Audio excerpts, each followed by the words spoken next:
Ang taong ito ay isang henyo. Nakahanap siya ng isang lumang palet, ibin-flip ito, at nag-attach ng swivel casters sa ilalim upang madali itong makagalaw. Pagkatapos, pinadulas niya ang itaas upang maging makinis at nag-drill ng 5 sentimetro ang lalim ng mga butas.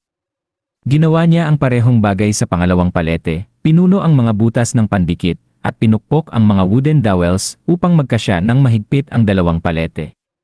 Pagkatapos nito, kumuha siya ng 2 pang pallets, pinutol ang mga gilid upang umayon sa kanyang disenyo, at nag-drill ng mga butas upang lumikha ng mga handrail para sa isang nakataas na estruktura.